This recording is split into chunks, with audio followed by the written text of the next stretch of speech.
बोलो झूलन लीला की जय जय राधे जय जय श्याम जय जय राधे जय जय राधे जय जय श्याम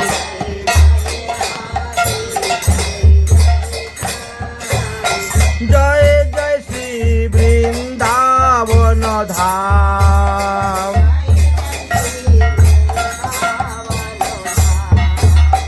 जय जय श्री वृंदावन धाम जय जय श्री जय जय राधे जय जय श्याम जय जय जय जय जय जय राधे जय जय श्याम चंदो जय जय राधे जय जय श्री वृंदावन धाम जय जय श्री पावन राधे पावन श्याम पावन पावन राधे पावन श्याम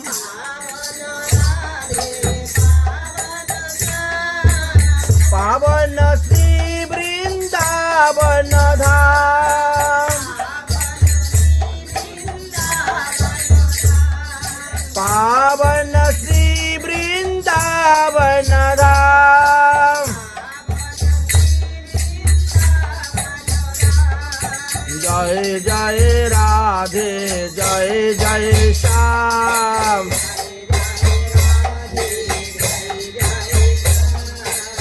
जय जय श्री वृंदावन धाम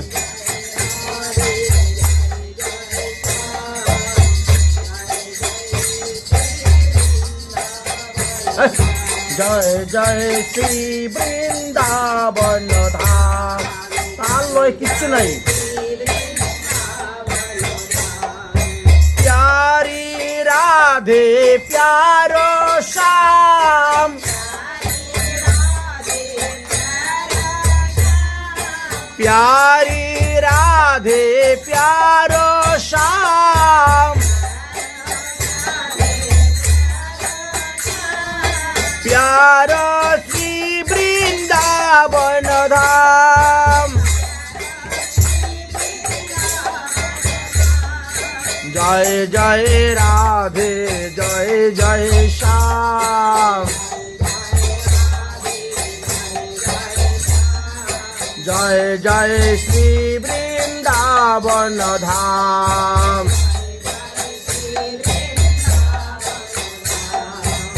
जय बंशी बट जय जमुना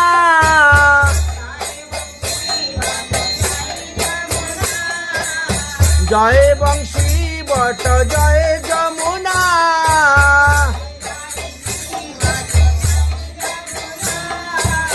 जय निधुवन जय पुलिना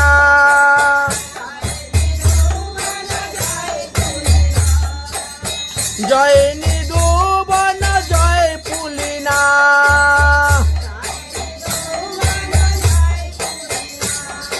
जय जय राधे जय जय श्याम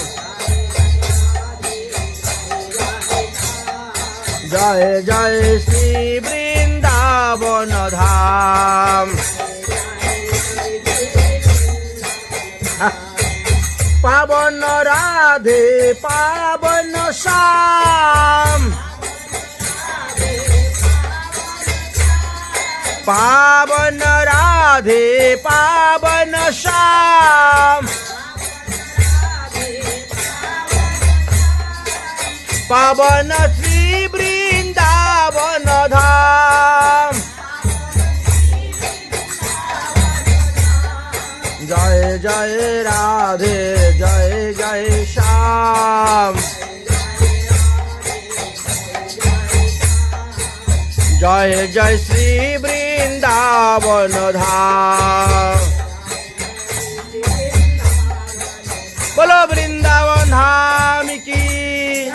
রাধা কৃষ্ণের ঝুলন লীলা কি, ঝুলন লীলার দ্বিতীয় দিবস কি, আজকের আনন্দ কি।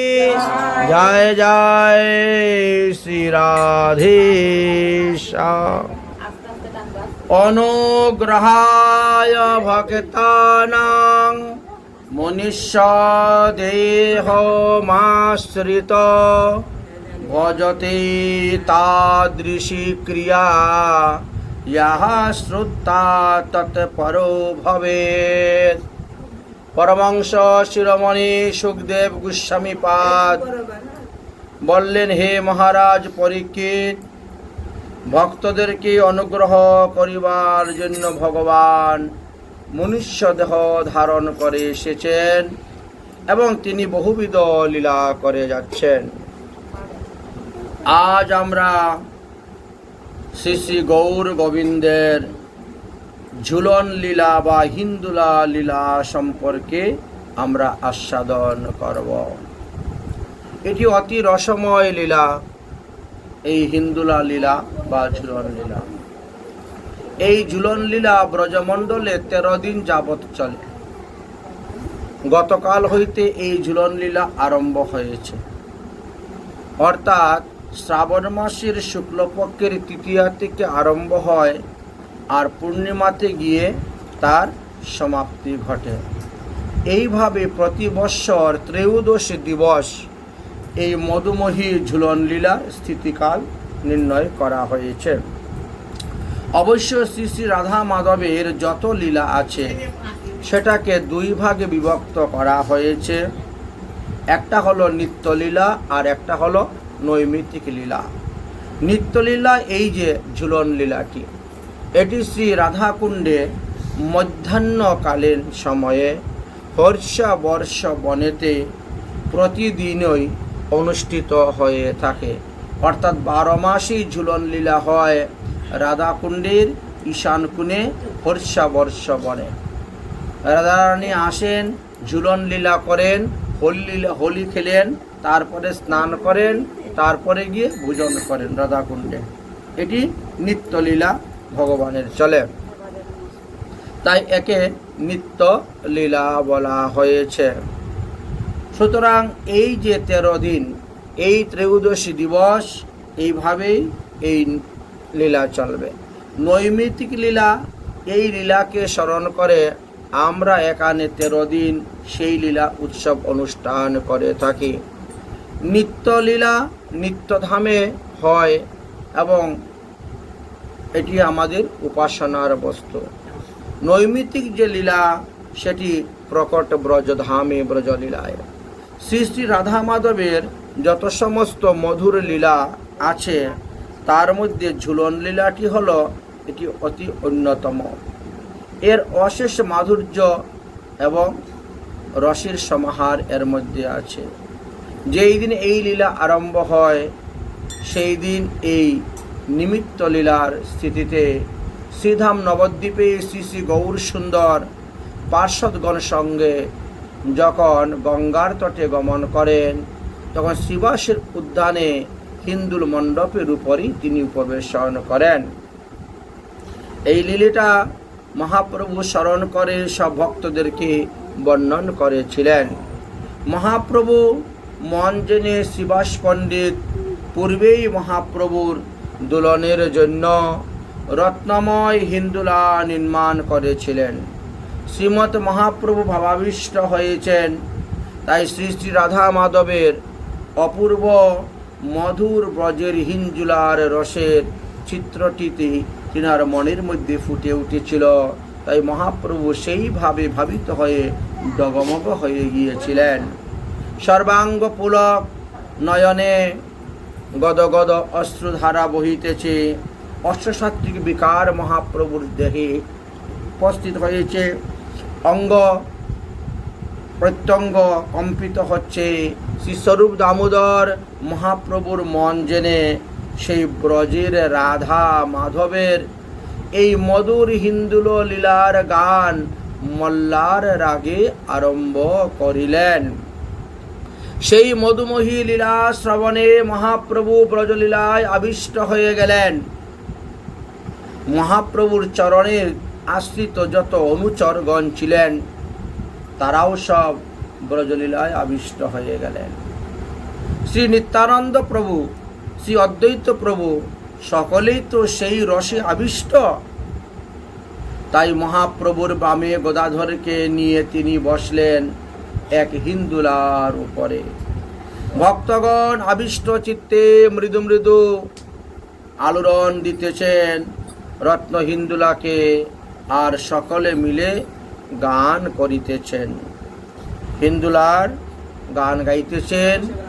এইভাবে নবদ্বীপে গুপ্ত বৃন্দাবনে হিন্দুলার রস আস্বাদন করছেন।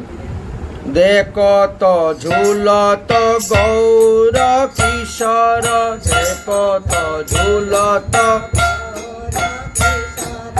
অপরূপ দ্বিজ মনিয়া, অপরূপ দ্বিজ বিধির অবধি রূপ নিরূপম,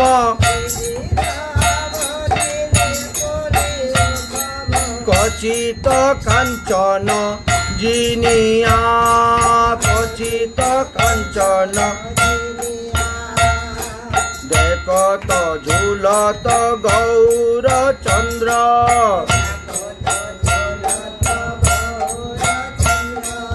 অপরূপ দ্বিজ মনিয়া,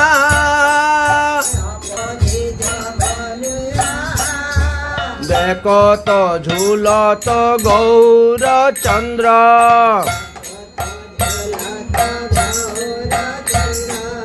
অপরূপ দ্বিজ মনিয়া।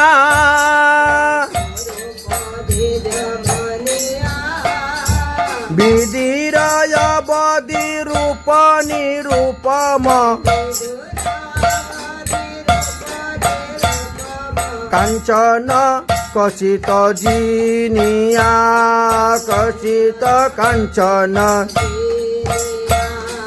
ঝুলাওত কত ভকত বৃন্দ, ঝুলাওত কত ভকত বৃন্দ। গৌর চন্দ্র বেরিয়া,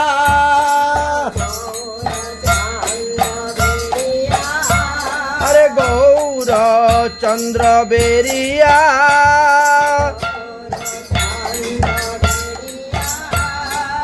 আনন্দে সমন জয় জয় রব, আনন্দে সমন জয় জয় রব।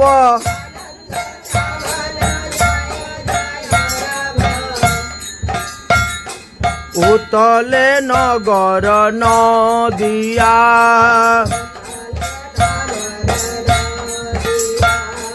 নয়ন কমল মুখ নিরমল,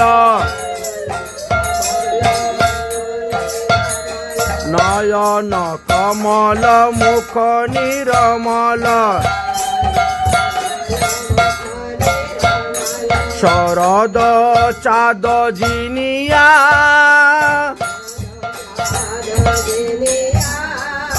শরদ চাঁদ জিনিয়া, শরদ চাঁদ।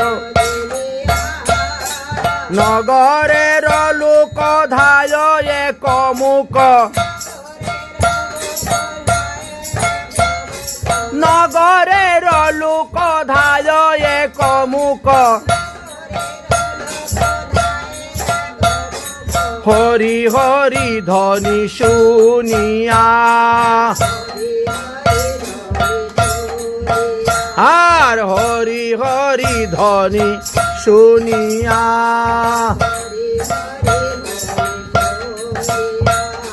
ধন্য কলি যুগ গোড়ায় অবতার, আরে ধন্য কলি যুগ গোড়ায় অবতার। গোড়ায় চন্দ্র মিলিয়া, ধনি ধনি ধনি আরে সুর ধনি ধনি ধনিয়া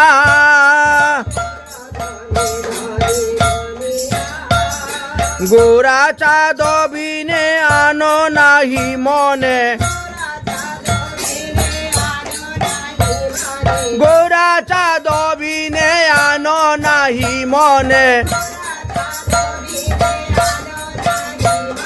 বাসু ঘোষ কহে জানিয়া আর বাসু ঘোষ কহে জানিয়া বলন নবদ্বীপের ঝুলন লীলা কি পঞ্চতত্ত্ব শিরোমণি গৌরাঙ্গ মহাপ্রভুর ঝুলন লীলা কি গৌর গদাধরের ঝুলন লীলা কি মহাপ্রভু প্রেমেতে ভাবাবিষ্ট হয়ে গেছেন। মহাপ্রভুর ভাবে ভাবিত হয়ে সমস্ত নবদ্বীপে মহাপ্রভুর পরিকরগণ যারা ছিলেন তারাও সেইভাবে ভাবিত হয়ে গেছেন। আজ শ্রী শ্রী রাধা মাধবের এই অপূর্ব ঝুলন লীলার সময় জেনে প্রকৃতি দেবী বৃন্দাবনস্থ বৃন্দাবন ধামকে চিন্ময় মধুময় এবং চির শ্যামলিয়াময় রূপে নতুন করে সাজিয়ে দিয়েছেন। তাই বর্ষার স্নিগ্ধ জলবিন্দুতে স্নাত হয়ে বৃক্ষ লতা পাতাগুলি নবপল্লবে পল্লবিত হয়ে গেছে। অঙ্কুরে সুশোভিত হয়ে উঠেছে সমস্ত বৃন্দাবনের বৃক্ষলতাগণ। সহস্র সহস্র কুসুম বিকশিত হয়েছে সেই সমস্ত বৃক্ষলতাতে। আজ কদম্ব, চম্পক, বকুল, মল্লিকা, মালতী, জ্যোতি, জাতি ইত্যাদি সব রকমের পুষ্প পুষ্পটিত হয়েছে। আজ কুসুমের গন্ধে সারা বৃন্দাবন আমোদিত। বর্ষার স্নিগ্ধ এবং জলসিক্ত সমীরণে সারা বৃন্দাবন সঞ্চালিত হয়েছে সেই মধুর সুগন্ধ পুষ্পের গন্ধে। সব প্রাণীদের অন্তর আজ পুলকিত, অর্থাৎ পশু পাখি কীট পতঙ্গ মনুষ্য আদি সবার। আকাশের মেঘের গুরু গম্ভীর রব হচ্ছে। সেই রব শ্রবণে বৃন্দাবনের লক্ষ লক্ষ ময়ূর ময়ূরীর দলগল স্থানে স্থানে পেখম তুলে উন্মত্তভাবে নৃত্য করিতে শুরু করেছেন। নানা পক্ষীয় কুলকুঞ্জনে কোকিলের মধুর তানে আজ বৃন্দাবন ধাম মুখরিত। স্নিগ্ধ এবং বর্ষার জলবিন্দু প্রবৃত্ত তৃণ ভক্ষণ করে গাভীগণ স্তনভারে পীড়িত হয়ে আছেন। ইতস্তত সঞ্চারণ করতেছেন, ভ্রমণ করতেছেন ধীরে ধীরে। আজ হরিণী পশুগণ আপন আপন ভাবে বিচরণ করে বেড়াচ্ছেন বৃন্দাবনে। সকলেরই প্রাণে আজ এক অপূর্ব আনন্দ। আনন্দে সবাই মগ্ন হয়ে গেলেন, কারণ এই আনন্দ হলো ঝুলন আনন্দ। যারা পূর্ণ দীক্ষা গ্রহণ করেছেন, যারা সাধক বা সিদ্ধ দেহে ভজন করে যাচ্ছেন, তারা এই দৃশ্যটি একবার চোখ বুঝলেই তাদের চোখের সামনে ভেসে উঠবে।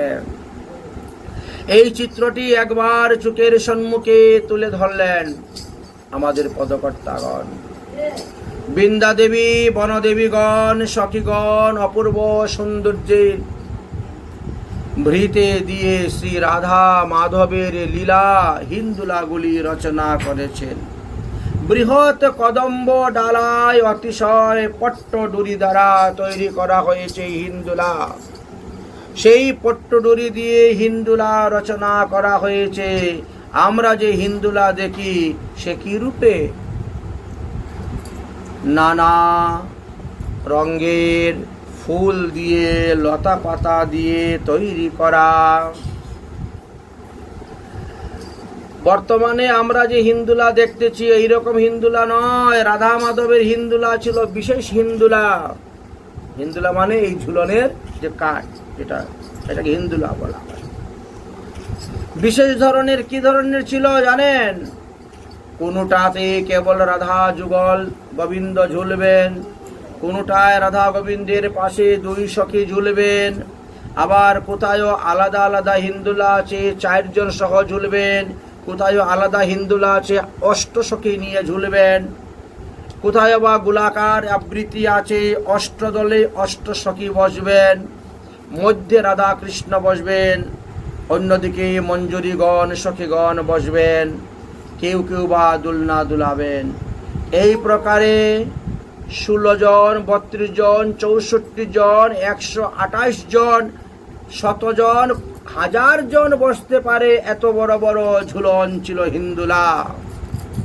1000 সখী ঝুলতে পারে এই রকম হিন্দুলা আছে বিচিত্র গোলাকৃতি। সখীগণ দুলনায় দুল দেন আর হিন্দুলা লীলা পরিবেশন করেন। এই হিন্দুলার ভিতরে একটি তত্ত্ব কথায় আছে। তত্ত্বটা কি? শুধুমাত্র কি ঝুলাই? এর মধ্যে আরো কিছু বুঝার আছে। তখন গোস্বামী পাদ ব্যাখ্যা করলেন, বললেন যে যেরকম রাস লীলা তেরকম ঝুলন লীলা। গোপী সহ গোপীনাথের যেই রকম রাসাদি বিহার, তারই অন্যতম হলো এই ঝুলন লীলা। রাস লীলার পরের বৎসরই গোবিন্দ ঝুলন লীলা করেছিলেন। এবং মৌলিক তত্ত্বটা কি ঝুলন লীলার? বলে রাসু নামু নর্তন কার্য যুক্তা নর্তকে বিশেষজ্ঞা ক্রিয়ায়াম। সিদ্ধস্বামী বললেন রাসে যেরকম ভাবে নৃত্য করা হয়েছিল, ঝুলনে সেই রকম তাদেরকে দুদুল্যমান করা হয়েছিল। রাসেতে যেমন তাল মান অনুসারে গান নৃত্য বাজনা সব ছিল, ঠিক তেমনি ভাবে ঝুলনের মধ্যেও ঠিক তেমনি ভাবে আছে। ঝুলন একটা বিশেষ মহিমা। প্রেম করে বাড়ি হয় স্নেহমান প্রণয়, রাগ অনুরাগ ভাব মহাভাব হয়। সেই মহাভাবের উপাদান হলো এই ঝুলন লীলা। এটি হলো প্রেমের একটি উচ্চ স্তর। কৃষ্ণেরে নাচায় প্রেম, ভক্তরে নাচায় আপনি, নাচে তিনি, নাচে এক ঠাই। তাই শ্রীমতী রাধারানী সখীদরকে নিয়ে ঝুলন লীলা দর্শন করতে গিয়েছেন।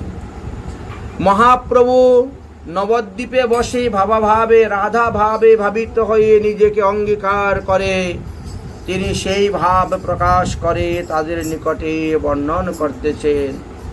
আজ রাধারানী গিয়ে উপস্থিত হয়েছেন সেই কদমখণ্ডী বনে। গিয়ে দেখলেন খুব সুন্দর হিন্দুলা সাজানো। তাই রাজারানী বলছেন আজকে গো সাজাইল কুঞ্জ শুভন, আজকে গো সাজাইল কুঞ্জ ভবন, আজকে গো সাজাইল কুঞ্জ ভবন। মরি কিশু সমা, মরি কিশু সমা, মরি কিশু সমা মানুষ মোহন, আজকে গোসা যাইল কুঞ্জ ভবন। ও আজকে গোসা যাইল কুঞ্জ ভবন। বিচিত্র আলোক জলে, বিচিত্র আলোক জলে, বিবিধ কুসুম দলে, বিবিধ কুসুম দলে, বিচিত্র আলোক জলে, বিচিত্র আলোক জলে, বিবিধ কুসুম দলে, কুঞ্জ কানন শুভা নয়ন রঞ্জন, কুঞ্জ কানন কানন শুভা নয়ন রঞ্জন আজিকে গোসা যাইল কুঞ্জ সুবন ওই আজিকে গোসা যাইল কুঞ্জ সুবন লতিকা বিনীতায় ঢাকা লতিকা বিনোদে ঢাকা কুঞ্জ ভবন বাকা লতিকা বিনোদে ঢাকা কুঞ্জ ভবন বাকা ঝুলে শ্রীমতী রাধিকা ঝুলে শ্রীমতী রাধিকা গোপিকার সন আজকে গোসা গাইল কুঞ্জ ভবন আজকে গোসা যাইল কুঞ্জ ভবন আজকে গোসা যাইল কুঞ্জ ভবন। শ্রীমতী রাধারানী এই কুঞ্জের শোভা দর্শন করে খুব আনন্দিত হয়েছেন।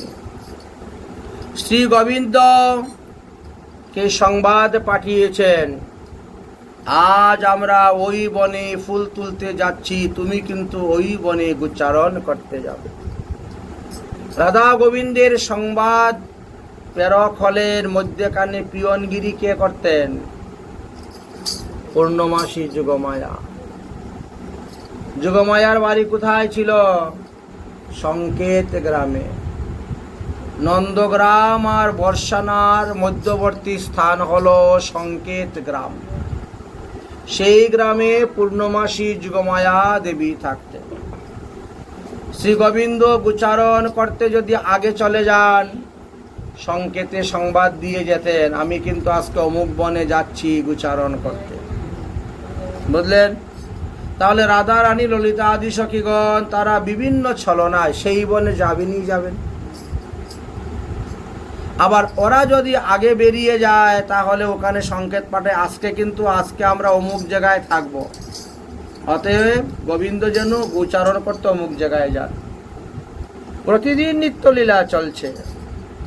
স্বয়ং ভগবান কৃষ্ণ পর পর তত্ত্ব পূর্ণ জ্ঞান পূর্ণ আনন্দ পরম মহত্ব, তিনি তো সবাইকে আনন্দ দান করেন।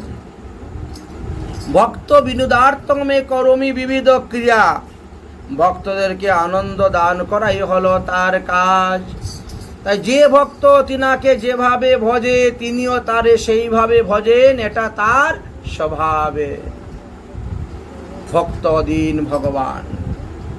মহাদেব থেকে আরম্ভ করে ৩৩ কোটি দেবতা সব ভগবান শ্রীকৃষ্ণের অধীনে থেকে কাজ করেন, অথচ ভগবান শ্রীকৃষ্ণ থাকেন ভক্তের অধীনে। ভক্ত মোর মাতা পিতা বন্ধু পুত্র ভাই, ভক্ত বিনা আমার আর দ্বিতীয় কেহ নাই। চূড়ান্ত ভগবত্তা পরাকাষ্ঠা স্বয়ং ভগবান শ্রীকৃষ্ণের মধ্যেই, তথাপিও তার ভক্তবশ একটা স্বভাব। ভক্ত যেখানে তিনাকে বিক্রি করে সেখানেই তিনি বিক্রি হয়ে যান। অতএব সেই পরতত্ত্বের পরসীমাতে রসের বিকার কি প্রকারে ছিল বুঝতে পেরেছেন? যার জন্য শ্রুতিমাতা বললেন আনন্দ ব্রহ্ম ইতি ব্যঞ্জনা, আরও বললেন রসনাথ রসতম। এই যে ঝুলন লীলা, এটি একটা সম্পূর্ণ রসময় শৃঙ্গার রসাকার। এই শৃঙ্গার রসের ক্রিয়া হলো এই ঝুলন লীলা। শ্রুতিমাতা বললেন ভগবান নিজে আনন্দ পান এবং অন্যদেরকে আনন্দ দান করেন। আমরা কি আনন্দে আছি সংসারের মধ্যে? আমরা একটা মানুষ যে আনন্দে থাকার কথা, আমরা তো সেই আনন্দ নিয়ে থাকতেই পারি না। একটা মানুষ আনন্দে থাকার জন্য যতটা আনন্দের দরকার সেই আনন্দ তো আমরা পাই না। একটা মানুষ যে আনন্দে থাকে সংসারে, তার থেকে শতগুণ বেশি আনন্দ হলো দিব্য মনুষ্যদের। দিব্য মনুষ্যের মনে যে আনন্দ আছে, তার থেকে শতগুণ আনন্দ আছে গন্ধর্বদের।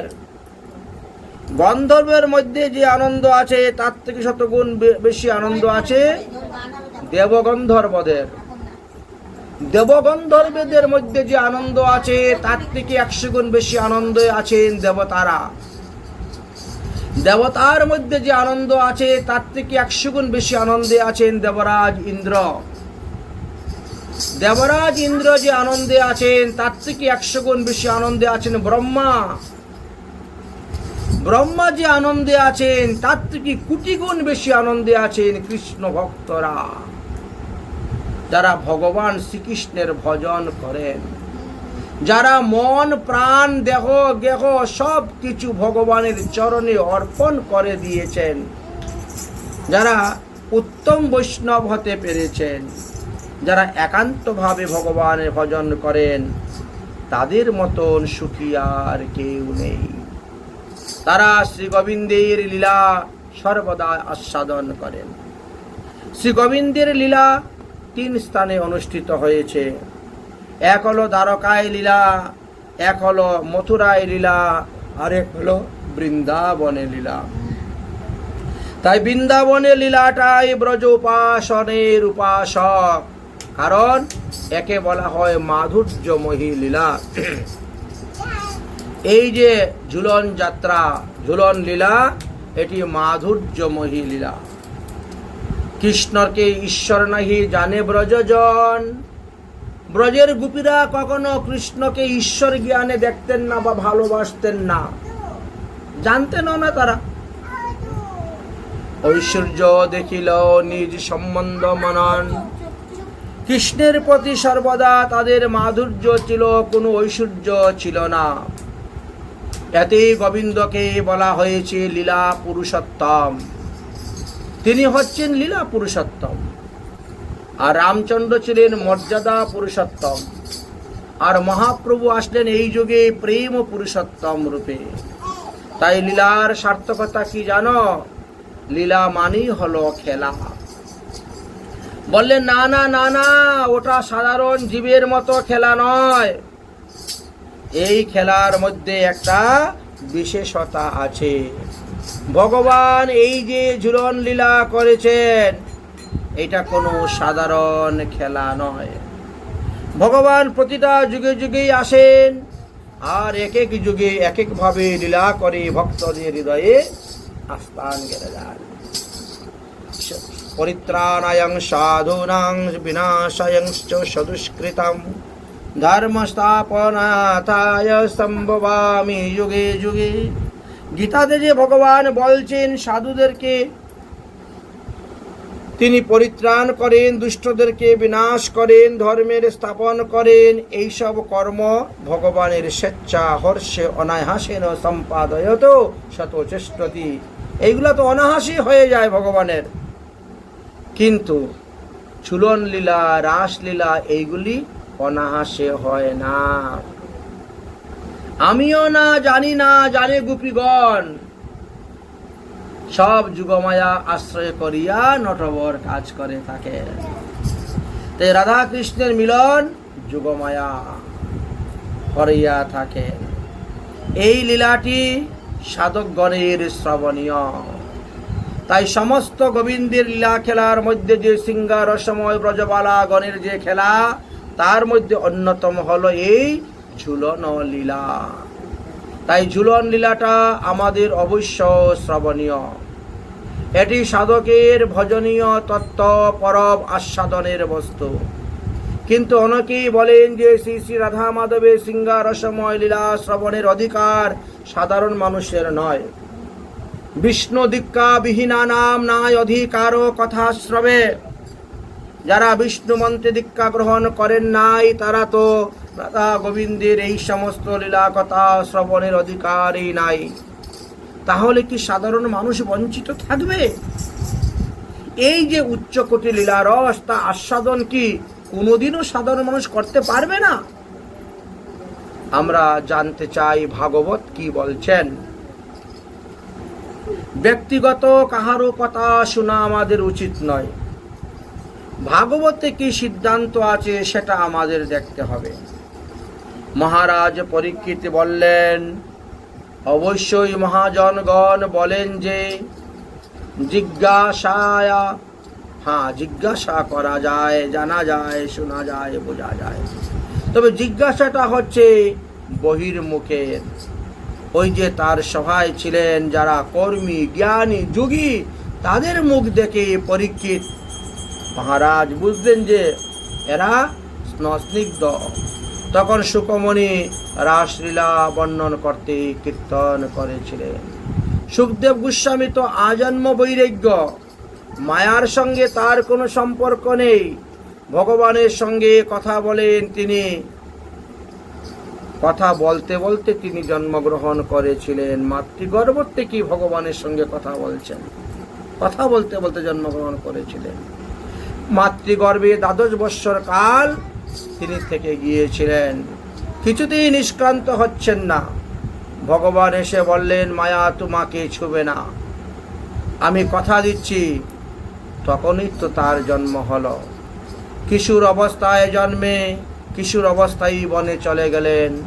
ব্রহ্মানন্দী আজন্ম বৈরাগ্য, জগৎকে তো তিনি জানতেনই না। তিনি স্বয়ং রাসক্রিয়ার মতো লীলা বর্ণন করেছেন। তাহলে এর মধ্যে কোনো পার্থক্যের গন্ধ থাকলে কখনো তিনি বলতেন না। সুতরাং যিনি বক্তা, তার কথা চিন্তা করলে তো সব ভুল আমাদের ভেঙ্গে যাবে। অতএব এই রাসাদি লীলা, এই ঝুলন লীলা যারা শ্রবণ করবেন তাদের চিত্তই নির্মল হইবে, তাদেরই মন প্রসন্ন হবে।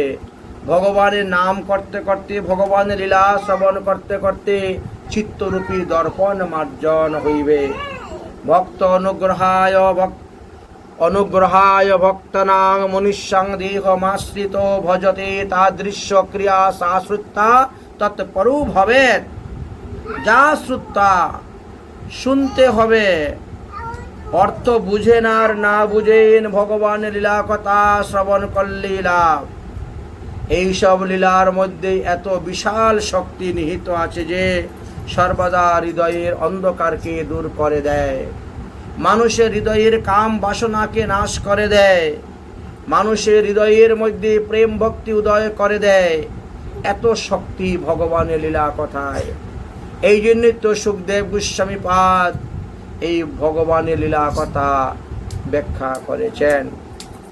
আমরা পদ্মপুরাণে দেখতে পেলাম ভগবানের যত ক্রিয়া সব ভক্ত বিনোদন করার জন্য। ভক্তানাং অনুগ্রহায় ভক্ত বিনোদার্থম, এইভাবে বিভিন্ন স্থানে বিভিন্ন শ্লোক রচনা করে গিয়েছেন। আজ আমরা রাধা গোবিন্দের ঝুলন লীলা আস্বাদন করতেছি। আজ রাধারানী বলছেন, কালকে যে সাজানো হয়েছে সেটা তো বাসি হয়ে গেছে, অতএব আজকে আবার নতুন করে আমরা কুঞ্জ সাজাব। যাও গো দূতি পুষ্প বনে, পুষ্পয়ান তুলিয়া। যাও গো দূতি পুষ্প বনে, পুষ্পয়ান তুলিয়া। যাও গো দূতি পুষ্প বনে, পুষ্পয়ান তুলিয়া। যাও গো দূতি পুষ্প,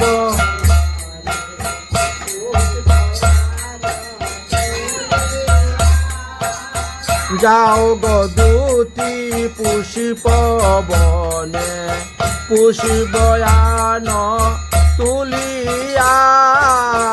যাও গো দূতি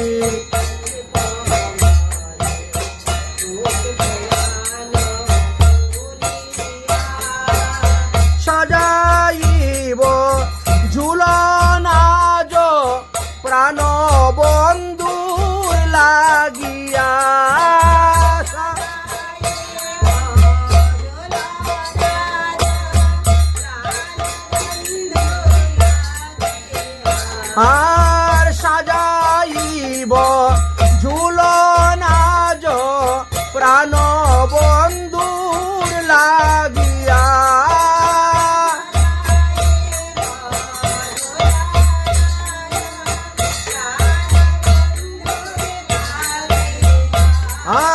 আর যাও গদুতি পুষিব বনে, পুষিবয়ান তুলিয়া যাও গদুতি।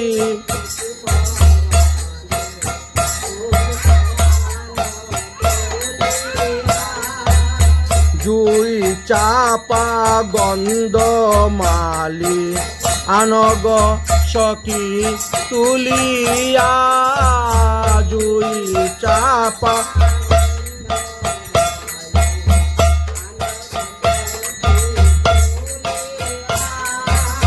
নবরঙ্গে সাজাব ঝুলা সব সখী গণ মিলিয়া।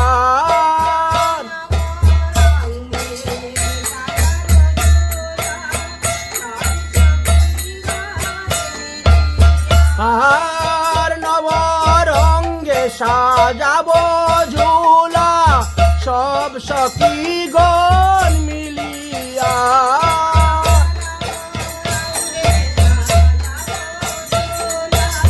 সব সখী গণ আর যাও গদুতি পুষিব বনে, পুষিবয়ান তুলিয়া।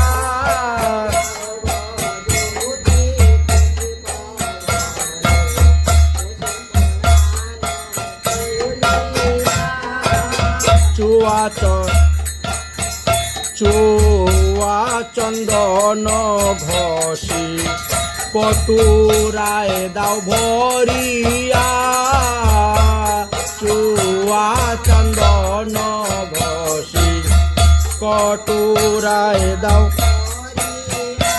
আর চুয়া চন্দন ঘষি কটুরায় দাও ভরিয়া।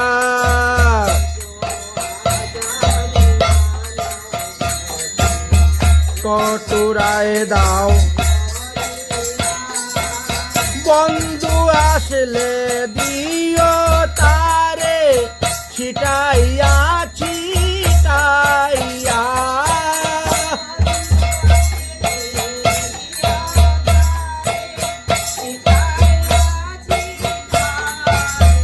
আর যাও গদুতি পুষিব বনে, পুষিবয়ান তুলিয়া।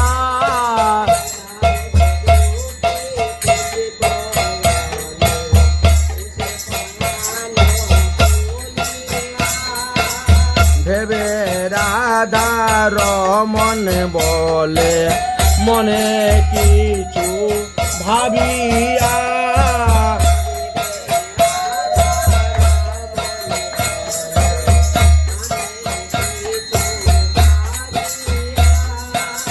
বন্ধু আসলে ধরব গলায় পুষব মালা দিয়া।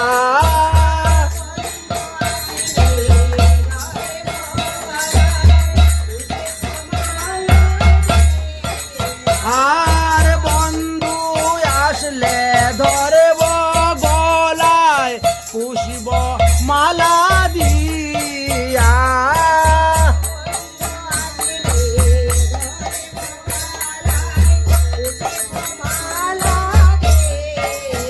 আর যাও গদুতি পুষিব বনে, ছেড়ে দা পুষ্প ছেড়ে দা তুলিয়া। যাও গদুতি পুষিবয়ান তুলিয়া। যাও গদুতি লাগবে না মানে পুষিবয়ান তুলিয়া। এইভাবে রাধারানী সখীদেরকে আদেশ করছেন। প্রাণবন্ধুর জন্য তিনি সুন্দর করে সাজাবেন, কারণ এই ঝুলন লীলাকে বলা হয় কি সিংহার রস। ঝুলন লীলাকে বলা হয় সিংহার রস। তাই সিংহার রসে মাধ্যমে সুন্দর করে সাজাবেন। সিংহার কত প্রকারে আছে 16 প্রকারের আছে, 1-2 প্রকারের নয়, 16 প্রকারের শৃঙ্গার রস আছে। আমাদের মহাজনগণ সেই সমস্ত শৃঙ্গার রসের কথা ব্যাখ্যা করেছেন। আজ যদি মহাপ্রভু না আসতেন, আমরা এই রাধা প্রেম, রাধা তত্ত্ব, ঝুলন আদি লীলার কথা জানতে পারতাম না। মহাপ্রভু কৃপা করে আমাদেরকে এটা দিয়েছেন, এই ব্রজ প্রেম, এই রাগানুগা ভক্তি, এই গোপী প্রেম, এই রাধা প্রেম। এই জন্য তো মহাজন বলেন, যদি গৌর না হইতো কেমনে হইতো, কেমনে ধরিতাম দে রাধার মহিমা, প্রেম রস সীমা জগতে জানাইতো কে। তাই রাধা রানীর মহিমার কথা মহাপ্রভু এসে জানিয়েছেন। এই রাধা রানী হলেন আমাদের আশ্রয় তত্ত্ব। রাধা রানীকে আশ্রয় করলে আমরা শ্রীকৃষ্ণকে পাব। তাই রাধা রানীর আশ্রয়ী গৌরীয় বৈষ্ণবগণ কৃষ্ণ ভজন করে থাকেন। আগে রাধা, পরে শ্যাম। এই যে যুগল উপাসনা নাম, এই যুগল উপাসনার মূল মন্ত্রই হচ্ছেন শ্রীমতী রাধা রানীর শ্রীচরণে একান্ত আশ্রয়। এই জন্য মহাজনগণ আমাদেরকে এই মূল আরাধন তত্ত্বটি বলে গেছেন। সেই মূল আরাধন তত্ত্বের মহিমার কথা জানিয়ে দিয়েছেন। শ্রী রাধার চরণ আশ্রয় করিবে যে মহাশয়, তারে মই যাহি বলিহারি। ব্রজের গোপীগণ তারা রাধারানীর চরণাশ্রয় করেছেন বলে তারা আজ শ্রী গোবিন্দের সঙ্গে ঝুলন লীলায় অংশগ্রহণ করতে পেরেছেন। যদি রাধারানীর চরণ না আশ্রয় করতেন, তাহলে তারা সেই রাস লীলায় অংশগ্রহণ করার সুযোগ পেত না, ঝুলন লীলায় অংশগ্রহণ করার সুযোগ পেত না। যারা ঐশ্বর্যভাবে কৃষ্ণকে ভজন করেছেন তারা পায় নাই। যারা মাধুর্য রসের দ্বারা কৃষ্ণের ভজন করেছিলেন তারাই পেয়েছেন। ঐশ্বর্যভাবে না পায় ব্রজেন্দ্র নন্দন, রাগ ভক্তা ব্রজে পায় ভগবান স্বয়ং। বিধি ভক্তে পার্শ্বদ দেহে বৈকুণ্ঠেতে যায়, রাগ মার্গে ভজন করলে শ্রীকৃষ্ণকে পায়। তাই রাগ মার্গে ভজনই হলো রাধারানীর চরণাশ্রয় করা ভজন। তাই রাধারানীর চরণাশ্রয় করতে হবে, আর রাধারানীর চরণ ধুলি কপালে লেপন করতে হবে। তাই রাধা কুণ্ডে রজের দ্বারা তিলক, এই যে গোপী পদ রেণু, এই যে রাধা পদ রেণু, যাহা অত্যন্ত দুর্লভ। মহাজনগণ বললেন, শ্রী রাধার চরণে রেণু ভূষণ করিলে তনু অনাহাসে পাবে গিরিধারী। শ্রী রাধারানীর চরণ রেণু যদি অঙ্গে ভূষণ করেন, অনাহাসে গিরিধারী পাবেন। উদ্ধব মহাশয় যখন ব্রজে গিয়েছিলেন, ব্রজে 10 মাস অবস্থান করার পরে গোপীদের চরণ রেণুতে তিনি গড়াগড়ি দিয়েছিলেন। গোপীদের চরণ রেণু তিনি প্রার্থনা করেছিলেন, কারণ গোপীর অনুগত হয়ে ভজন করলেই কৃষ্ণকে পাওয়া যায়। গোপীর আনুগত্য বিনা ঐশ্বর্য জ্ঞানে ভজিলে নাহি পাইবে ব্রজেন্দ্র নন্দনে। এটা আমাদের কে শিখালেন? মহাপ্রভু আমাদেরকে শিক্ষা দিয়ে গেলেন। মহাপ্রভু এই কলিযুগে আসলেন, তিনি নিজে আস্বাদন করলেন, আবার আমাদেরকেও আস্বাদন করতে শিখিয়ে গেলেন। আপনে করি আস্বাদন শিখাইলা ভক্তগণ, প্রেম চিন্তা মনি প্রভু ধনী। নাহি জানে স্থান স্থান, যারে তারে কইল দান, মহাপ্রভু দাতা শিরোমণি। তাই মহাপ্রভুর মতন দাতা আর কোনো যুগে কেউ আসেন নাই। তিনি এসে সবাইকে এই ব্রজ প্রেম, রাধা প্রেম দিয়ে গেছেন। মাগে বা না মাগে কেহ, পাত্র পাত্র বা অপাত্র, ইহার বিচার না করিয়া সবাইকে দিয়ে, যে মাগে তাকে দিয়েছেন, যে মাগে না তাকেও দিয়েছেন, তাকেও দিয়েছেন এই প্রেম। তাই বিনা সাধনে সারা বিশ্বতে মহাপ্রভু সবাইকে এই প্রেম দিয়ে গেছেন। এটি কি করে সম্ভব হলো? বলে মহাপ্রভুর দ্বারাই সম্ভব হবে, অন্যর দ্বারা নয়। কারণ তিনি তো তিনার নিজের সম্পদ দিচ্ছেন, ওখানে কেউ না করার আছে? নিষেধ করার কেউ আছে? নিষেধ করার কেউ নেই। সাধন বিনা সাধ্য বস্তু তো কেহ পায় না। অথচ ব্রজের সেই উচ্চকুটি ব্রজ প্রেম, গোপী প্রেম, রাধা প্রেম, রাগানুকা প্রেম, ভক্তি মহাপ্রভু সাধারণ জীবদেরকেও তিনি অকাতরে বিতরণ করে গিয়েছেন। সেই প্রেম তিনি বিনা সাধনে বিনা ভজনে সমগ্র জগৎকে দিয়েছেন, সারা বিশ্বকে দিয়েছেন এই কলিযুগে। এটা কি করে সম্ভব হলো? বলে সম্ভব হয়েছে তিনার বস্তু তিনি দিচ্ছেন। তিনি তো অপাত্রকে মিনিটের মধ্যে পাত্র বানাতে পারেন, অযোগ্য ব্যক্তিকে সেকেন্ডের মধ্যে যোগ্য বানাতে পারেন। আমি তো পারবো না। এই জন্য আমাদেরকে দিতে গেলে 3 মাস, 6 মাস, 1 বছর, 2 বছর, 5 বছর দেখে শুনে তারপরে দিতে হয়। প্রথমে নামাশ্রিত হও, তারপরে মন্ত্রাশ্রিত হবে। এইভাবে দেখে দিতে হয়। যদি সাধনা না করে পাওয়া যায় তাহলে সাধ্য বস্তু প্রেম তো লাভ করা যাবে না। বিনা সাধনায় কৃষ্ণের দর্শন হয় না, বিনা সাধনায় কৃষ্ণে প্রেম ভক্তি লাভ করা যায় না, কৃষ্ণকে আস্বাদন করা যায় না। বিনা সাধনায় সাধ্য বস্তু সাধন বিনা কবু পাওয়া যায় না। কিন্তু এই জায়গাতে ব্যতিক্রম দেখলাম আমরা, মহাপ্রভু আমাদেরকে অনাহাসে সেই প্রেম বিতরণ করে গেলেন। তার কারণ কি? বৃহৎ ভাগবতামৃতে গল্লেন সারাধিকা ভগবতী কশ্চিদাদিশ্চিহ্ন চেতে প্রেমনা ভাবাত মোবত মিচ্ছন্ত্রায় মুক্তিরস্যতে বচ। বললেন কেউ যদি কৃষ্ণপ্রিয়া শিরোমণি শ্রী রাধারানীকে দেখেন তাহলে তার আর সাধনের দরকার হয় না। দেখা মাত্রই প্রেম উপস্থিত হয়ে যান। প্রেমের অনুভব পর্যন্ত তার মধ্যে এসে যায়, আর সেই আস্বাদন এনে দেবেন স্বয়ং সিদ্ধি। তার প্রমাণ জগতে অনেক কিছু দেওয়া আছে।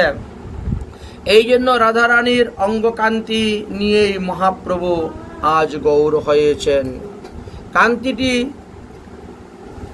দেখিয়ে দেবেন, প্রেম হয়ে যাবে।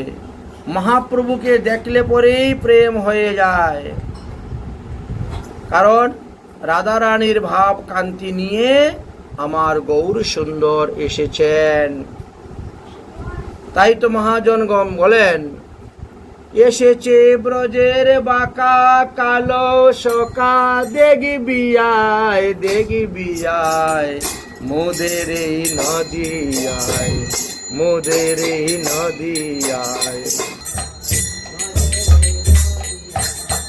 ঝুলেছে ব্রজের বাঁকা, ঝুলেছে ব্রজের বাঁকা কালো শোকা, দেখবি আয় দেখবি আয় মোদের এই নদিয়ায়, মোদের এই নদিয়ায়।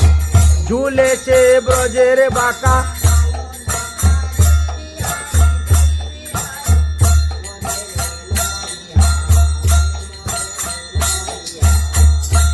ও তার কালো বরণ নাই, ও তার কালো বরণ নাই। এবার রাই অঙ্গের ছটা লেগে গৌর হলো তাই। ও তার কালো বরণ, ও তার কালো বরণ। এবার রাই অঙ্গের ছটা লেগে গৌর হলো, ও ভাই গৌর হলো তাই, ও ভাই হলো তাই। সেজে ব্রজের প্রেমের খেলা, সেজে ব্রজের, সেজে ব্রজের রসের খেলা, সেজে ব্রজের, সেজে ব্রজের ভাবের খেলা, সেজে ব্রজের খেলতে এসেছে তাই মোদের এই নদিয়ায়। ঝুলেছে ব্রজের বাঁকা, ঝুলেছে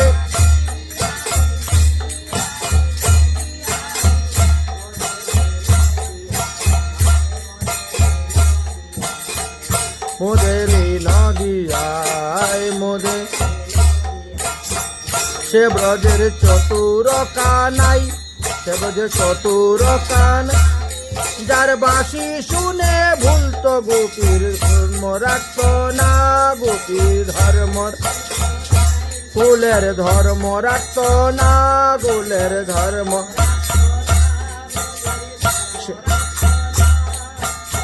সে রাধার গুণের নাগর, সে রাধার গুণের সাগর, এখন গৌর নাম ধরায় মোদের নদিয়ায়। ঝুলেছে ব্রজের বাঁকা, ঝুলেছে ব্রজের বাঁকা, কালো সকা দেখবি আয়, বিয়ায় মোদের।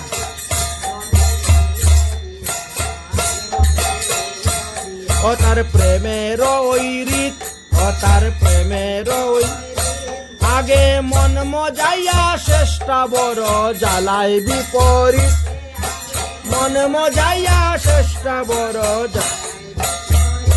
ও ভাই জ্বালায় বিপরীত, ও ভাই। এখনো তার যায়নি স্বভাব, গৌর হয়েও সেই মনোভাব, এখনো তার যায়নি স্বভাব, গৌর হয়েও সেই মনোভাব। ক্রমে পাবে পরিচয়, হয় মোদের এই নদিয়ায়। এসেছে ব্রজের বাঁকা,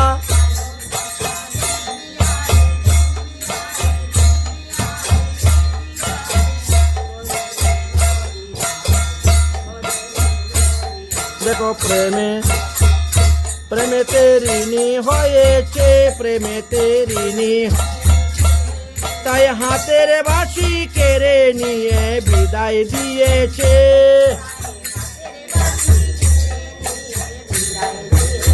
প্রেমেতে ঋণী হয়েছে, প্রেমেতে ঋণী হয়েছে, তাই হাতের বাঁশি কেড়ে নিয়ে বিদায় দিয়েছে।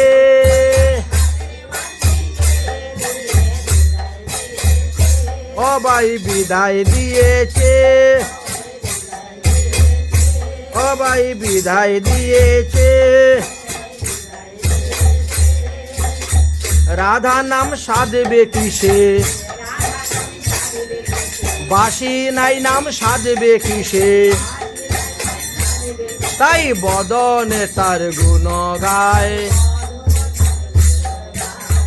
মোদের এই নদিয়ায়, মোদের এই নদিয়ায়। ঝুলেছে ব্রজের বাঁকা, ঝুলেছে ব্রজের বাঁকা, কালো সকা দেখবি আয়, দেখবি আয়। ব্রজের বাঁকা কালো সকা দেখবি আয়, দেখবি আয়।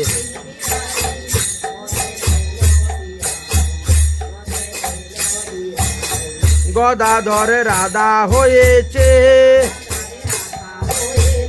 গদাধর রাধা হয়েছে, তাই গৌর তাকে সঙ্গে নিয়ে দুলনায় বসেছে।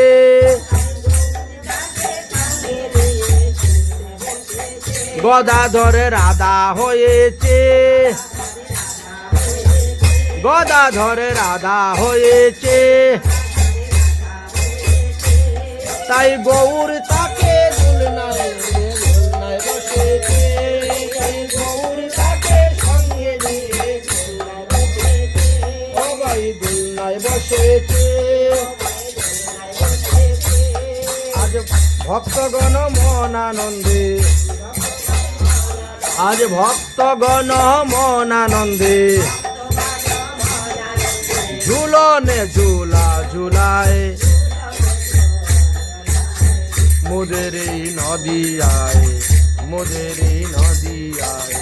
ঝুলেছে ব্রজের বাঁকা দেখবি আয়, দেখবি আয় মোদের এই নদিয়ায়, মোদের এই। কাঙ্গাল বিশ্বরূপে কয়, ও কাঙ্গাল বিশ্বরূপে কয়, বলে রাই রূপেতে অঙ্গ ঢেকে রঙ্গ করা নয়, সবাই রাই রূপেতে অঙ্গ ঢেকে রঙ্গ করা নয়, সবাই রঙ্গ করা নয়।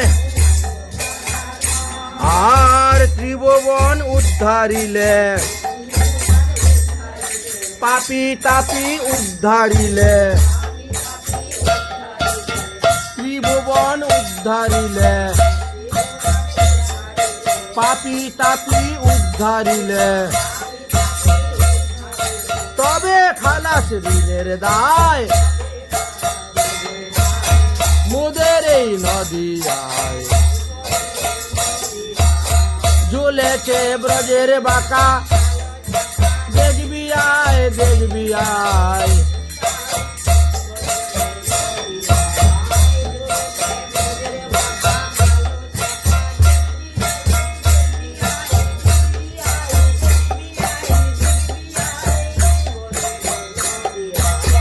মোদের এই নদিয়ায়, মোদের এই নদিয়ায়, মোদের এই নদিয়ায়। তাই মহাজন বললেন, এই জন্যই তো ভগবান কৃষ্ণচন্দ্র রাধা রানীর ভাব কান্তি নিয়ে আজ কলিযুগে গৌর হয়ে তিনি এসেছেন। কান্তিটি দেখলে পরেই প্রেম এসে যাবে। তাই মহাপ্রভুকে দেখা মাত্রই ভক্তগণের হৃদয়ের মধ্যে প্রেমের উদয় হয়ে যেত। এই বিষয়ে অনেক গ্রন্থে অনেক সুন্দর সুন্দর সিদ্ধান্ত আমাদের মহাজনগণ দিয়েছেন। শ্রীপাদ কবি কর্ণফুল তার চৈতন্য চণ্ডোদয় নাটকের মধ্যে এর সুন্দর দৃষ্টান্ত দিয়ে গিয়েছেন। যখন শ্রীমৎ মহাপ্রভু দক্ষিণ দেশ ভ্রমণ করতে গিয়েছিলেন, সেই দেশের ছিল পণ্ডিতের রাজ্য। ছোট বড় সব বালক বালিকাগণ সবাই বড় বড় পণ্ডিত, কিন্তু মহাপ্রভু তাদেরকে তর্কযুদ্ধের মাধ্যমে সবাইকে হারিয়ে কৃষ্ণ প্রেম ধন দিয়েছিলেন। সেই দেশের তার্কিক পণ্ডিতরা একবার একটি সভা করেছিলেন যে মহাপ্রভুকে তারা হারাবেন, পরাজিত করবেন। এই জন্য তারা সবাই মিলে একত্রিত হয়েছিলেন। পণ্ডিতগণ বললেন, এই রাজ্যে এক সন্ন্যাসী আগমন করে আমাদের সর্বনাশ করে দিচ্ছে, সর্বদা কৃষ্ণ নাম করে কৃষ্ণ প্রেম প্রচার করেছে। কারণ ইনি সকলকে ভক্ত করে নিয়ে গেলে আমরা কাকে নিয়ে থাকব? আমরা যে মত পথ জগতে প্রচার করে ব্যবসা করে যাচ্ছি, আমাদের মত পথ তো আর কেউ মানবে না, আমাদের ভাত উঠে যাবে, আমরা খাবো কি? এই জন্য পণ্ডিতেরা দল বাঁধালেন যে মহাপ্রভুকে আমরা এখান থেকে যেন তেন প্রকারে বিদায় করব, ভাগিয়ে দিব। সন্ন্যাসীর ওই ধর্ম মত পথ এখানে প্রচলিত করতে দিব না। চলো তর্কিকগণ সবাই মিলে একত্রিত হয়ে যাও। সব পণ্ডিতগণ একত্রিত হয়ে জোট হয়ে একদিন মহাপ্রভুর কাছে গিয়ে উপস্থিত হয়েছেন। মহাপ্রভু তখন বসে হরিনাম জপ করতেছেন, মন্ত্র জপ করতেছেন, ভাবাবিষ্ট হয়ে আছেন। নয়নে গলহে অশ্রুধারা, নয়নে অশ্রুধারা বইতেছে, মুখে কৃষ্ণ কৃষ্ণ নাম বলতেছেন, অষ্টসাত্ত্বিক ভাব উদয় হয়েছে। আর এমন সময় তার্কিক পণ্ডিতরা এসেছে তর্কযুদ্ধ করার জন্য। তার্কিকরা মহাপ্রভুকে দেখছেন, দেখে এখন তারা কি বলবেন, হঠাৎ করে কি করে তর্কযুদ্ধ আরম্ভ করবেন কিছু ভেবে পাচ্ছেন না। তাই কতক্ষণ তারা শান্ত হয়ে মহাপ্রভুর কাছে বসলেন। কিন্তু এইভাবে কতক্ষণ আর বসা যায়? ইনার তো ভাবই সম্বরণ হচ্ছে না, তো আমরা তর্কযুদ্ধটা করব কখন? বুঝলেন? তর্কযুদ্ধটা শুরু করবে, একজন আরেকজনকে বলছে, আরে তুমি কিছু বলো না, আরেকজন বলে তুমি কিছু বলো না, আরেকজন বলে দেখো না সাধু সন্ন্যাসী কাঁদতেছে। সন্ন্যাসী কাঁদতেছে, এখন আমরা কি প্রশ্ন নিয়ে তর্কযুদ্ধ তুলব, একটু কান্নাটা থামুক, তারপরে আমরা তর্কযুদ্ধ আরম্ভ করব। বুঝেছেন? এইভাবে তারা চিন্তাধারা করছেন।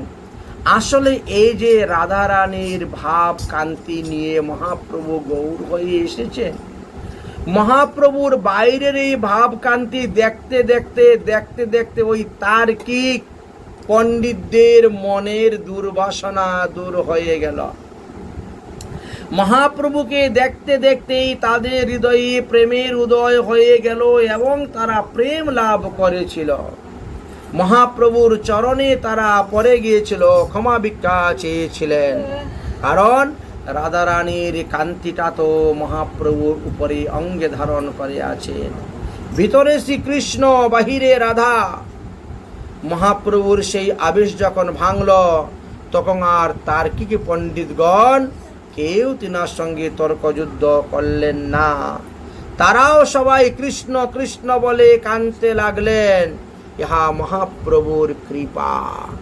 সন্ন্যাসীরা তো কখনো মহাপ্রভুকে ভালোবাসে না, সন্ন্যাসীরা কখনো কৃষ্ণকে ভালোবাসে না, কিন্তু আজ সন্ন্যাসীরা কৃষ্ণকে ভালোবাসলো, মহাপ্রভুরও ভালোবাসলো, কৃষ্ণের ভজনও করল। সলম্বা হয়ে মহাপ্রভুর সামনে চরণে পড়ে গেল। তাহলে মহাপ্রভুর অঙ্গ কান্তি দর্শন করেই তাদের এই অবস্থা হয়ে গেছিল। তদ ভাবাদি মাজর্য শ্রুতেম ধৈর্যম পদীক্ষতে নাহম শাস্ত্রত যুক্তিম তৎ লোভাত ন প্রত্যম লক্ষণাম। রাগানুগা মার্গের মূল বিষয়টাই হচ্ছে লোভ। রাগমার্গীয় ভক্তির মূল হচ্ছে লোভ। এটা কোনো সাধারণ জিনিসের লোভ নয়।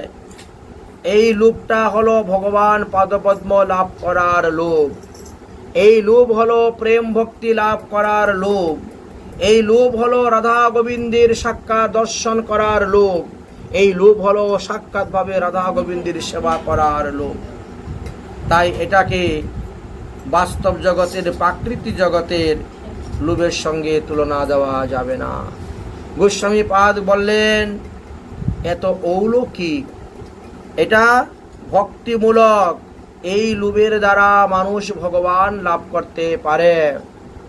তাই ভগবানকে পাওয়ার জন্য যে সাধন ভজন করার লোভ, সাধুমুখে হরিকথা শ্রবণ করার লোভ, ভগবানের প্রসাদ পাওয়ার লোভ, ভগবানের একাদশী আদি ব্রত করার লোভ, এই লোভে মানুষকে ভগবানের কাছে পৌঁছিয়ে দেয়।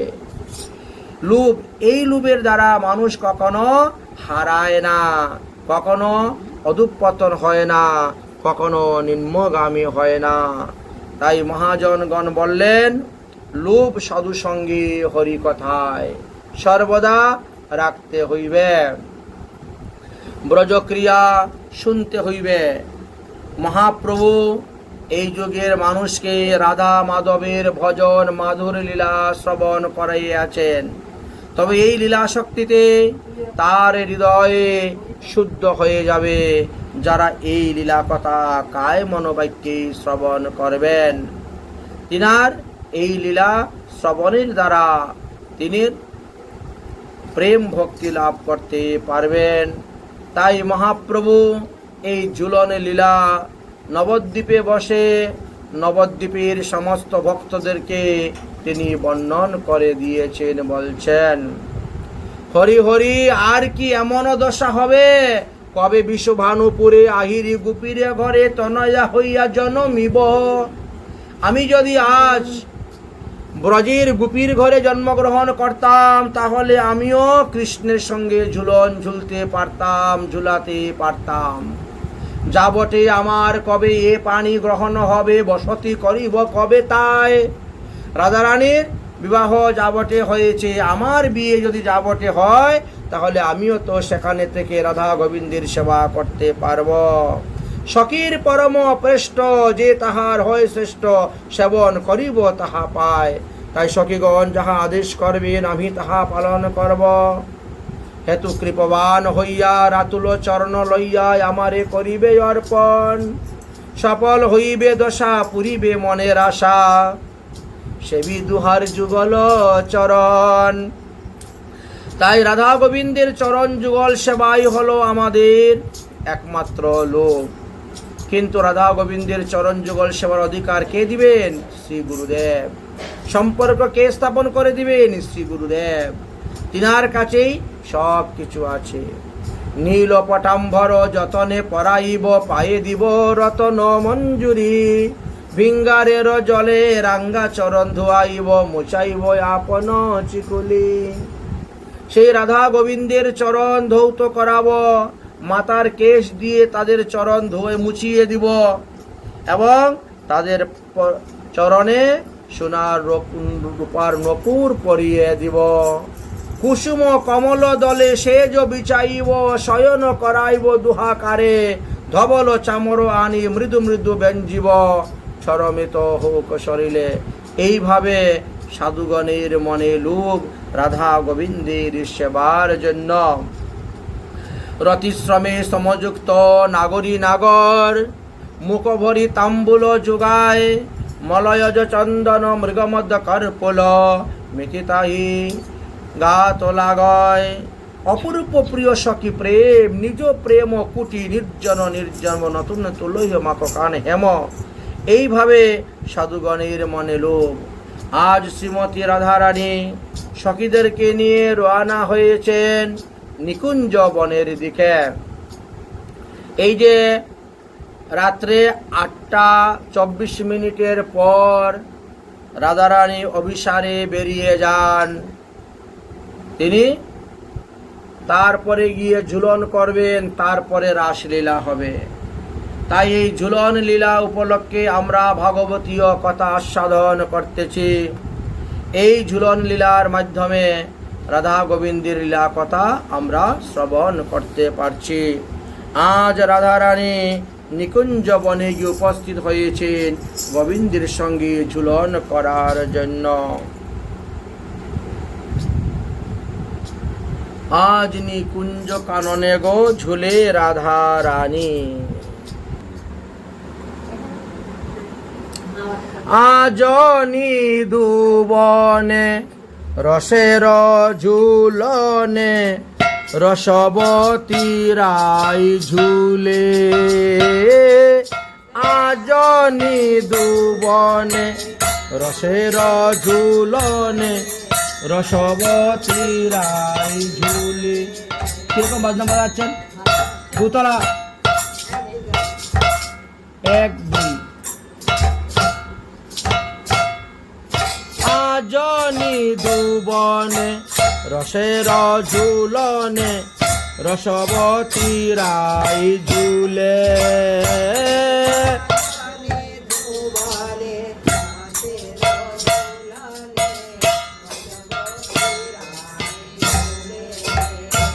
নিয়ে রসিক নাগর রসের সাগর, রসিক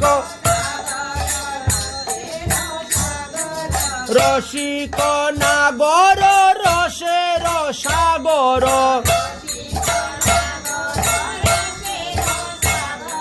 রসবতী রাই ঝুলে, রসবতী রাই, রসবতী রাই ঝুল। আজ নিদুবনে রসের ঝুলনে, রসবতী রাই ঝুলে।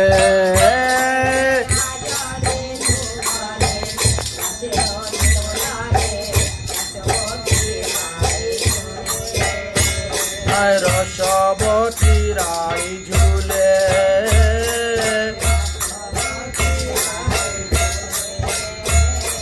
ভুজলতা দিয়ে জড়ায়ে উভয়ে, ভুজল ভুজলতা দিয়ে জড়ায়ে উভয়ে। প্রেমের বন্ধন দূরে,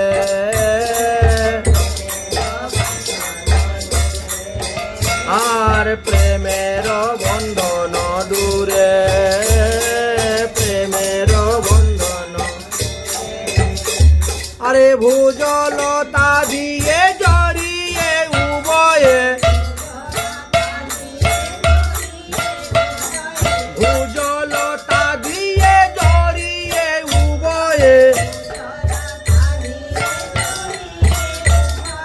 বন্ধন প্রেমের ডোরে, বন্ধন প্রেমের। আরে মেঘের সহিত চাঁদের জোছনা, যেন মেঘের সহিত চাঁদের জোছনা, হে চাঁদের জোছনা গগন মণ্ডলে, গগন আর গগন মণ্ডলে, গগন যেন প্রেম সরোবর নীল কমল, প্রেম সরোবরে আজ প্রেম সরোবরে নীল কমল, ফুটিল প্রেম নীরে, ফুটিল, ফুটিল প্রেম নীরে।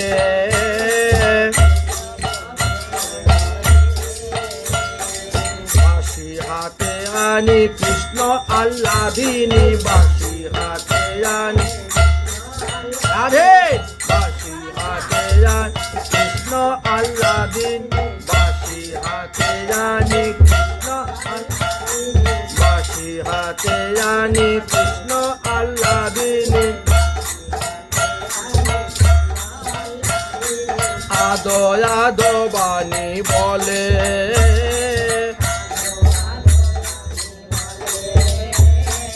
আদো আদো বাণী বলে,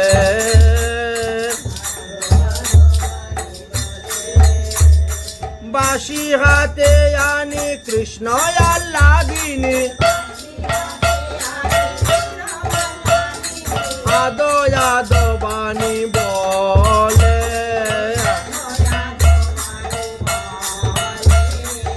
আদো আদো বাণী। আর বধূ আজ আমাকে বাজে না শিখাইবে, বধূ আজ আমাকে বাজে না শিখাইবে, আমার তালে বাজাও। বধূ আজ আমাকে বাজে না শিখাইবে, শিখিব সকৌশলে, সকৌশলে আর শিখিব সকৌশলে, কৌশলে। অধরন্দ তুমি ধর আপনি, অধরন্দ্র তুমি ধর হে আপনি, অধরন্দ্র ধরি আমি,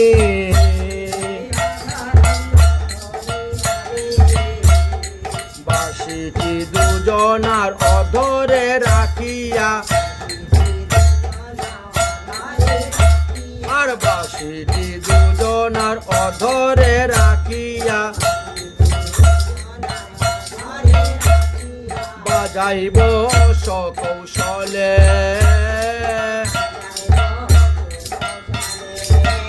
আর বাজাইব সকৌশলে,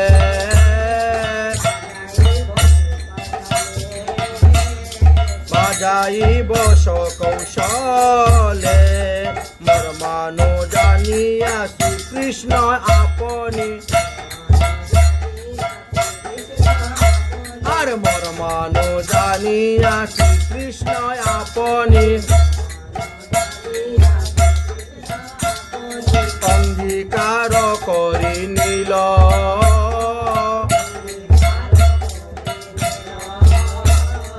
হর গোবিন্দ মন প্রাণ, হর গোবিন্দ মন প্রাণ, যুগল চরণে সমর্পিল, যুগল চরণ সমর্পিল, যুগল চরণ সমর্পিল। বলো রাধে রাধে।